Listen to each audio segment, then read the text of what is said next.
चलिए आज की इस वीडियो में हम देखेंगे कक्षा 12 समाकलन प्रश्नावली 7Q की सवाल नंबर 8वीं और 9वीं देखेंगे। और आज के इस वीडियो में आपकी प्रश्नावली 7Q समाप्त हो जाएगी। अगर आप 7Q की सारी वीडियो को देखना चाहते हैं तो डिस्क्रिप्शन में हम लिंक दे देंगे, जहां से आप प्रश्नावली 7Q के सारे क्वेश्चन को देख सकते हैं। और समाकलन के सारे पार्ट को देखने के लिए भी हम डिस्क्रिप्शन में लिंक दे देंगे। यहाँ पर देखिए जो 8वीं नंबर सवाल है बहुत ही इंपॉर्टेंट सवाल है। कैसे करेंगे ध्यान से देखना।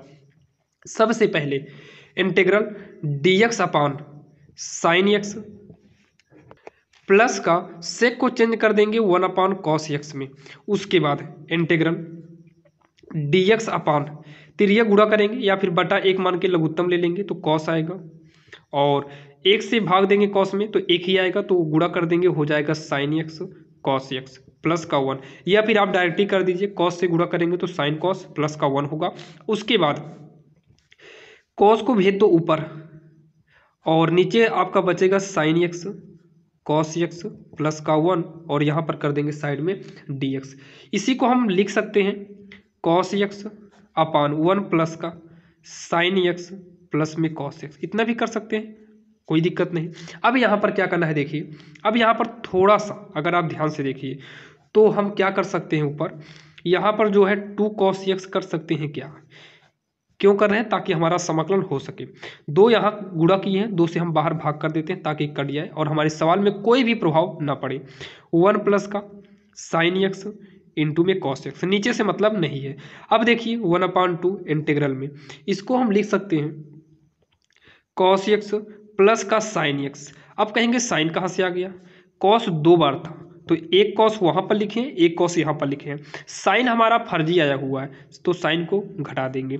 देखिए हम ऐसा बनाए हैं ताकि हमारा कुछ हो सके, नहीं तो यहाँ पर देखिए अगर यहाँ से आप देखेंगे किसी को टी मारने पर कोई कटेगा नहीं और समाकलन हमारा बहुत कठिन हो सकता है। तो इसको ईजी करने के लिए हम यहाँ पर कॉस प्लस साइन किए, कॉस माइनस साइन किए, साइन साइन कट कर कॉस कॉस जुड़कर यही आपका आ जाएगा, लेकिन काटना नहीं है। बटे में 1 प्लस का साइन एक्स और यहाँ पर क्या करेंगे कॉस एक्स और यहाँ पर क्या कर देंगे dx। अब क्या करना है 1/2 इंटीग्रल इसके, देखिए इन दोनों के बटे में इसे कर देना है कॉस और साइन, तो यहाँ पर हो जाएगा कॉस एक्स प्लस में साइन एक्स, बटे में क्या होगा 1 प्लस का साइन एक्स और यहाँ पर हो जाएगा कॉस एक्स dx प्लस में 1/2 इंटीग्रल, जैसे इसके बटे में इतना किए थे वैसे इसके बटे में इतना कर देंगे, यानी कि कॉस एक्स माइनस का साइन एक्स, इसके बटे में 1 प्लस का sine x cos x dx हो जाएगा। इतना आपके समझ में आ गया होगा। अब यहाँ पर देखिए एक काम करते हैं, इसको हम फर्स्ट मान लेते हैं और इसको हम सेकेंड मान लेते हैं और यहीं पर समीकरण r मानकर इसको हम छोड़ देते हैं। अब हम पहले वाले का इंटीग्रल करेंगे, फिर दूसरे का इंटीग्रल करेंगे, मतलब इसको सॉल्व करेंगे, फिर इसको सॉल्व करेंगे और उसके बाद लास्ट में दोनों को ले जाकर आपस में जोड़ देंगे, जो आएगा वही हमारा फाइनल आंसर आएगा। तो चलिए अब हम शुरू करते हैं I1 के लिए।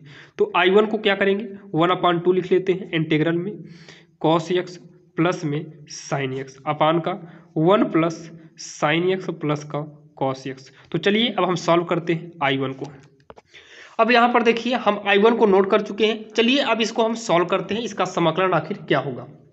यहाँ पर देखिए नीचे किसी को टी मारने पर ऊपर नहीं कटेगा, तो एक काम करते हैं, अगर हम देखिए बात करें इसका अवकलन क्या होगा, तो कॉस का अवकलन हो जाएगा साइन। तो यहाँ पर देखिए कॉस का अवकलन साइन हो जाएगा जो कि माइनस में होगा, धन में साइन का अवकलन हो जाएगा कॉस, इसका मतलब ये कॉस में आएगा, और ये माइनस आ रहा था ये प्लस, तो उल्टा कर देते हैं इतना, और इतने को हम मान लेते हैं कुछ समय के लिए टी। अब क्यों मान रहे हैं? ताकि आपका इसका समाकलन हो सके। आपको इतने को क्या मानना है? टी मानना है। अब किसी भी चीज को हम टी मानते हैं तो उसका समाकलन तो करना पड़ता, अवकलन तो करना ही पड़ता है। टी माने हैं तो अवकलन करना पड़ेगा, तो यहाँ लिख देते हैं माना। इसका अवकलन करेंगे तो साइन का क्या हो जाएगा कॉस एक्स माइनस कॉस का अवकलन क्या होगा माइनस में साइन, तो यहाँ पर प्लस का साइन एक्स होगा जो कि हमारा ये मिल गया।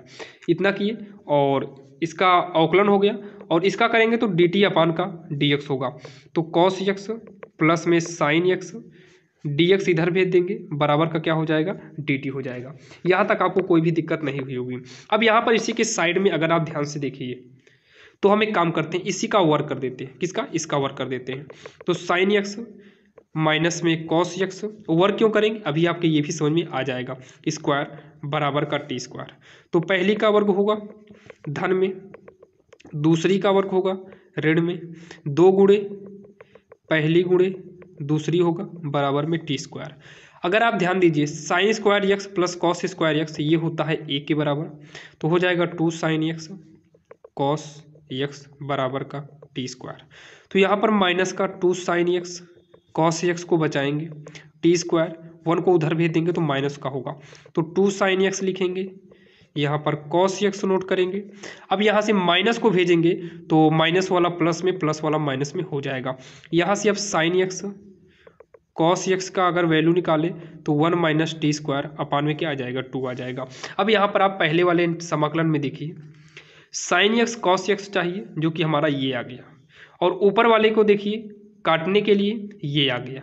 अब आपके कुछ समझ में आ गया होगा आखिर इसको हम कैसे सॉल्व करने वाले हैं।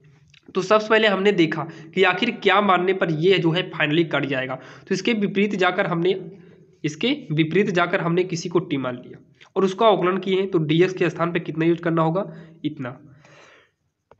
यहाँ पर जो है cos x प्लस में sin x dx के स्थान पे कितना यूज करेंगे हम, dt यूज करेंगे। तो यहाँ पर I1 बराबर 1/2, तो इंटीग्रल इसके स्थान पर कितना हो गया, dt हो गया, अपान में 1 प्लस जहाँ पर साइन कॉस है वहाँ पर यूज करेंगे 1 माइनस टी, क्या यूज करेंगे 1 माइनस टी स्क्वायर, और अपान में कितना यूज करेंगे 2 यूज करेंगे। अब इसका समाकलन हम आसानी से कर सकते हैं और लास्ट में हमें टी की वैल्यू रख देना है, काम खत्म। तो I1 बराबर 1/2 इंटीग्रल dt अपान का 2 इकन्नम 2 प्लस में 1 माइनस का टी स्क्वायर होगा, और पूरे के बटे में क्या हो जाएगा 2 हो जाएगा, जो कि ये वाला 2 इससे क्या हो जाएगा, कट जाएगा। तो I1 बराबर का हो जाएगा, I1 बराबर हो जाएगा इंटीग्रल में dt अपान का क्या हो जाएगा, dt अपान का हो जाएगा, क्या हो जाएगा dt अपान का, देखिए dt अपान में 2 एक कितना हो गया 3 माइनस में टी स्क्वायर हो गया। ये आपका पहला वाला हो गया, तो इसको हम समीकरण 1 मानकर छोड़ देते हैं जो कि हमारा पहला था। अगर यहाँ पर देखिए अगर हम दूसरे वाले को करें तो हम दूसरा लेते हैं I2 लेते हैं। I2 हमारा क्या था, अब देखिए बैक में हम आपको दिखा देते हैं। यहाँ पर देखिए जो हमारा I2 था वो हमारा ये था 1/2 इंटीग्रल, सेम वही था बस यहाँ पर माइनस था बस। तो यहाँ पर हम नोट कर लेते हैं सेम वही था बस, क्या था वहाँ पर माइनस, तो कॉस एक्स माइनस का साइन एक्स था, अपान में क्या था 1 प्लस का साइन एक्स और कॉस एक्स था, इंटीग्रल में बाहर 1/2 और यहाँ पर dx था। जब इसको हम सॉल्व करेंगे तो यहाँ पर भी जैसे वहाँ पर हमने इसके विपरीत माना था वैसे यहाँ पर इसके विपरीत, तो कॉस का साइन एक्स हो जाएगा, और यहाँ माइनस है तो प्लस कर देंगे, और साइन का हम क्या कर लेते हैं कॉस एक्स, इसको हम मानते हैं टी, वहाँ पर टी माने थे यहाँ पर यू के बराबर मानेंगे। तो जब इसका अवकलन करेंगे तो साइन का कॉस एक्स माइनस में कॉस का क्या हो जाएगा साइन एक्स हो जाएगा, और यहाँ पर dx बराबर में du, इतना कर लिए। अब यहाँ पर साइड में ही इसका क्या करेंगे वर्क करेंगे, जब इसका वर्क करेंगे तो साइन स्क्वायर एक्स प्लस में कॉस स्क्वायर एक्स बराबर नहीं प्लस में 2 गुणे पहली गुणे दूसरी भी आएगा, पहली गुणे में दूसरी बराबर का हो जाएगा यू स्क्वायर हो जाएगा। यहाँ पर देखिए बराबर का यू स्क्वायर हो जाएगा। इसका फार्मूला क्या होगा 1 plus 2 sine x cos x बराबर क्या होगा यू स्क्वायर, तो 2 साइन एक्स कॉस एक्स बराबर यू स्क्वायर माइनस का 1 हो जाएगा, और यहाँ पर साइन एक्स कॉस एक्स की जो वैल्यू आएगी यू स्क्वायर माइनस 1 का 2 हो जाएगा।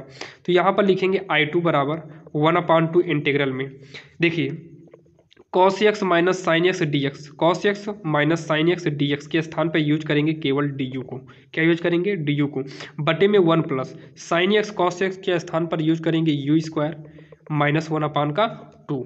अब इसको जब हम आगे सॉल्व करेंगे तो 1/2 इंटीग्रल डी यू अपान 2 का नाम कितना हो गया 2 प्लस में यू स्क्वायर माइनस 1 का 2 होगा, 2 को 2 से क्या करेंगे काट देंगे, और इंटीग्रल डी यू अपान में 2 देखिए 2 में से 1 घटा देंगे तो 1 बचेगा, और प्लस में 1 प्लस यू स्क्वायर, ध्यान दीजिएगा 1 प्लस यू स्क्वायर, और समीकरण इसको हम मान लेते हैं 2। अब समीकरण 1 व 2 का मान, समीकरण 1 का मान ये और समीकरण 2 का मान ये, अब उठाकर हम रखते हैं कहाँ पर समीकरण R में। तो ध्यान दीजिएगा इसको आप जल्दी से नोट कर लीजिए, I1 को यूज करेंगे इतना और I2 को लिखेंगे इतना, कहाँ पर समीकरण R में। तो यहाँ पर लिखेंगे समीकरण 1 व समीकरण 2, या फिर तथा कर लीजिए तथा समीकरण 2 का मान, समीकरण R में रखने पर या फिर दोनों को जोड़ दो तो समीकरण आर अपने आप बन जाएगा। तो समीकरण आर क्या था, I1 प्लस का I2 था। यहाँ पर यूज करेंगे, देखिए I1 आपका क्या था इंटीग्रल में dt अपान का 3 माइनस टी स्क्वायर था, और प्लस का I2 हमारा क्या है du upon 1 minus you square है। कोई दिक्कत यहाँ तक नहीं, प्लस में है, प्लस में, ये प्लस में है। और अगर आप ध्यान से देखिए तो हमने टी को क्या माना था, टी को हम माने थे, पीछे जाकर आप देख लीजिएगा, साइन एक्स माइनस का कॉस एक्स माने थे। और यू को क्या माने थे, यू को हम माने हैं, यू को साइन एक्स प्लस में कॉस एक्स माने हैं, जो कि आप जो है आपको दिखा दे रहे हैं। यहाँ पर देखिए हमने टी को ये माने हैं और यू को कहाँ पर माने, ये माने। तो यही दोनों वहाँ पर रखे हैं, क्योंकि अभी जो है आगे टी और यू दोनों का मान हमें रखना पड़ेगा। अब इसका हम क्या निकाल लेते हैं, समाकलन निकाल लेते हैं। तो इसका समाकलन कैसे करेंगे, यहाँ पर देखिए, आपका ध्यान से देखिए, दोनों फार्मूला बन रहा है। ये फार्मूला बनेगा 1/2a, 2a के स्थान पे कितना है, इसको हम √3 का स्क्वायर कर सकते हैं क्या, इसको हम √3 का स्क्वायर कर सकते हैं, √3 का स्क्वायर। तो इस हिसाब से 1/2a होता है, a के स्थान पे √3 है। उसके बाद लॉग में क्या होता है, लॉग में होता है a माइनस का x, क्या होगा a माइनस x, तो a के स्थान पर √3 माइनस x के स्थान पर t, अपान में होगा √3 प्लस का t। अब यहाँ पर देखते हैं आगे प्लस का, यहाँ पर देखिए, यहाँ ऊपर प्लस होता है नीचे माइनस होता है, ध्यान दीजिएगा, ऊपर प्लस नीचे माइनस होता है। और ये बनेगा tan इनवर्स में फार्मूला, tan इनवर्स खैर 1/a होता है, लेकिन यहाँ पर कितना है 1 है, तो 1/1 करेंगे तो 1 ही आएगा, इसलिए 1/a नहीं करेंगे। तो इसका सिंपली फार्मूला होता है tan इनवर्स x, यानी कि tan इनवर्स u प्लस का c कर देंगे। अब यहाँ पर मान रख देते हैं, तो 1/2√3 लॉग में मापांक √3 और प्लस में t का मान रखेंगे, तो t का मान कितना है, t का मान है यहाँ पर देखिए साइन माइनस कॉस है, तो साइन x माइनस का कॉस x, अपान में √3 माइनस साइन x माइनस का क्या है कॉस x, वो भी ब्रैकेट में, मापांक प्लस में tan इनवर्स u क्या माने हैं, देखिए u को माने हैं साइन x प्लस का कॉस x, तो tan inverse of sine x plus में कॉस x प्लस का c, और यही हमारा फाइनल आंसर हो जाएगा, जो कि बिल्कुल आसान है। अगर आप एक बार दो बार प्रैक्टिस कर लेंगे तो आपको कोई भी दिक्कतें नहीं होंगी। बाकी आपके समझ में आ चुका होगा। तो चलिए हम देखते हैं सवाल नंबर इसमें कि 9वां नंबर, जो कि 9वां भी बिल्कुल आसान ही है। यहाँ पर देखिए सवाल नंबर 9 जो है, पहली ही जैसी सवाल है जैसे आपने पहली दूसरी तीसरी पढ़ा था, सेम उसी प्रकार से है, बस थोड़ा सा अंक में डिफरेंट है। पहली सवाल में यहाँ पर 3 यहाँ पर 4 दिया था, मतलब यहाँ पर 3, बाकी सब यही दिया था और सेम ऐसे ही सवाल थे, तो पहली मॉडल ही लगेगा। तो चलिए हम इसको बता देते हैं। देखिए इक्वल इंटीग्रल 1/, में कर लेते हैं, dx को भी हम साइड में कर देंगे।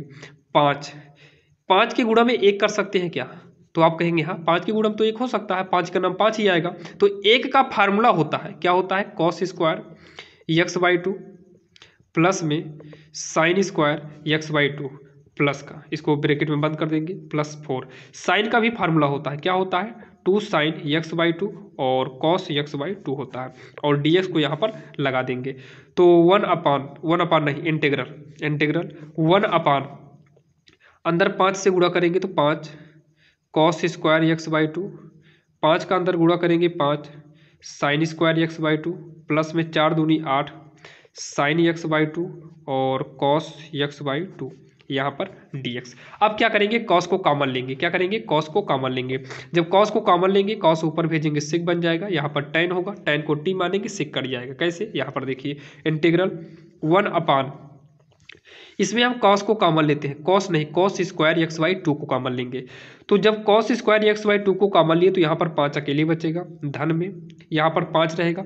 इसमें कॉस था नहीं और हमने जबरदस्ती कॉस को कॉमन लिया है, तो इसके बटे में कॉस करना होगा। जब साइन के बटे में कॉस करेंगे तो tan आएगा, स्क्वायर लगा है तो tan स्क्वायर x/2 होगा, प्लस में 8 से मतलब नहीं। यहाँ देखिए इसमें से हम कॉस स्क्वायर कॉमन लिए, इसका मतलब 2 कॉस कॉमन लिए हैं, तो एक कॉस तो आराम से निकल गया, लेकिन दूसरा कॉस यानी कि कॉस स्क्वायर का मतलब 2 बार कॉस, कॉस गुणे कॉस होगा, तो एक कॉस तो हमारा बाहर यहाँ से लग गया। अब दूसरा कॉस प्रॉब्लम कर रहा है, इसका मतलब दूसरा कॉस है नहीं, हमने फिर भी कॉमन लिया, इसका मतलब साइन की बटे में कॉस करना पड़ेगा, और यहाँ पर हो जाएगा साइन बटे कॉस क्या होगा, tan x/2 ब्रैकेट बंद, यहाँ पर dx कर देंगे।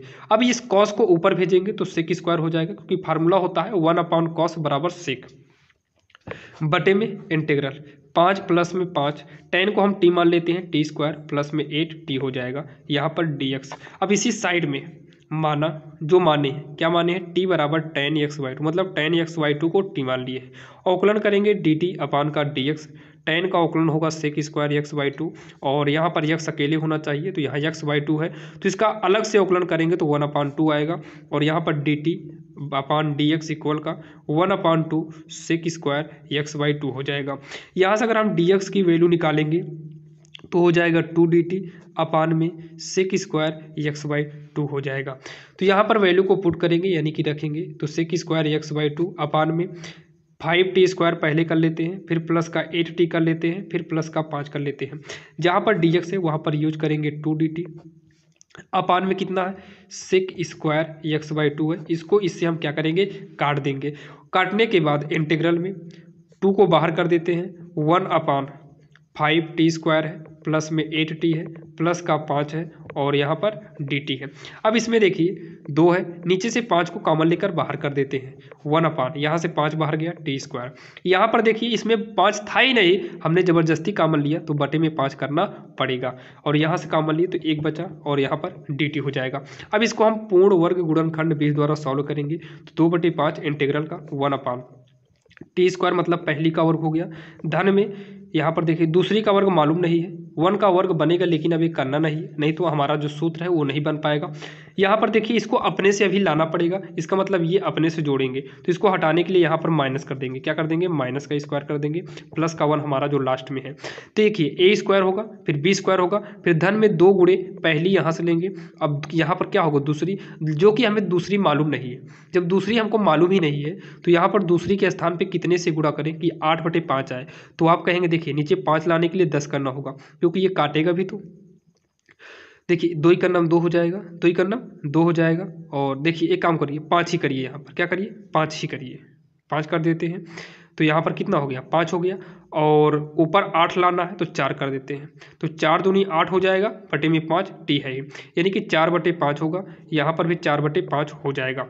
अब यहाँ पर देखिए थोड़ा ध्यान से देखिएगा, 2/5 इंटीग्रल 1/, ये तीनों फार्मूला बन जाएगा यानी कि पहली टी है और दूसरी कितना है 4/5 है, ये फार्मूला बन गया स्क्वायर का, माइनस में 4 का वर्ग 16 बटे में 25 प्लस का 1 dt हो जाएगा, जो कि यहाँ कम समझ में आ रहा है। चलिए इसको हम दूसरे पेज में उतार लेते हैं, ये वाला पूरा जो कि यहाँ पर देखिए यही वहाँ पर था dt, यही चीज़ वहाँ पर था जो वहाँ पर अभी लिखे थे हमने। 2/5 इंटीग्रल में 1/t प्लस का 4/5 का होल स्क्वायर माइनस में 25 का नाम 25 में 16 घटाएंगे तो जो आएगा हमारे पास प्लस का आएगा 9/25, प्लस का 9/25 आएगा। यहाँ पर dt कर देंगे, 2/5 होगा इंटीग्रल में 1/t प्लस का 4/5 स्क्वायर प्लस में ये बनेगा 3/5 का होल स्क्वायर और यहाँ पर क्या हो जाएगा dt हो जाएगा। अब ये जो फार्मूला बनेगा, जो सूत्र बनेगा इंटीग्रल में 1/x स्क्वायर प्लस का a स्क्वायर dx वाला फार्मूला बनेगा। फार्मूला होता है 1/2a, लॉग में दोनों प्लस में है तो यहाँ पर हो जाएगा क्या होगा x, देखिए प्लस में है क्या, तब ये वाला फार्मूला नहीं लगेगा, ये नहीं लगेगा। यहाँ पर जो फार्मूला लगेगा वो लगेगा 1/a tan inverse x/a plus का c, ये फार्मूला यूज होगा। तो यहाँ पर यही फार्मूला यूज करेंगे। 2/5 तो पहले से है, इंटू में 1/, क्या चाहिए a के स्थान पे कितना है 3/5 है तो 1/3/5 हो जाएगा। फिर tan इनवर्स x बटा, तो x के स्थान पे कितना है t प्लस 4/5 और इसके बटे में कितना आएगा a के स्थान पे कितना है 3/5 है प्लस का c कर देंगे। अब इसको जब हम सॉल्व करेंगे, यहाँ देखिए 5 कट जाएगा तो 2 ही कर्नम 2, यहाँ पर 5 कर्नम 3 कर्नम कितना हो जाएगा 3 और यहाँ पर होगा tan इनवर्स 5 से गुणा करेंगे तो 5t प्लस का 4 पूरे के बटे में 4 नहीं 5 होगा, बटे में 3/5 पहले से है, 5 को 5 से क्या करेंगे काट देंगे प्लस का c। अब यहाँ पर 2/3 करेंगे tan इनवर्स 5t प्लस का 4 करेंगे बटे में 3 कर देंगे प्लस का c कर देंगे। अब यहाँ पर देखिए 2/3 tan इनवर्स 5t हमने क्या माना है, तो t हमने माना था tan x/2 को, जो कि आप पीछे जाकर देख सकते हैं, प्लस में 4 पूरे का बटा 3 प्लस का c और यही हमारा फाइनल आंसर हो जाएगा, जो कि बिल्कुल आसान है। तो चलिए अब आपको मिलेंगे नेक्स्ट वीडियो में। और आज के इस वीडियो में हमने आपको जो है 7 क्यू की जो प्रश्नावली थी वो प्रश्नावली आपकी समाप्त हो गई है। अब इसके बाद जो है आपको प्रश्नावली 7R का वीडियो मिलेगा, जो कि हम कोशिश करेंगे जल्द ही आपको मिल जाए। तो चलिए अब आपको मिलेंगे नेक्स्ट वीडियो में, तब तक के लिए जय हिंद।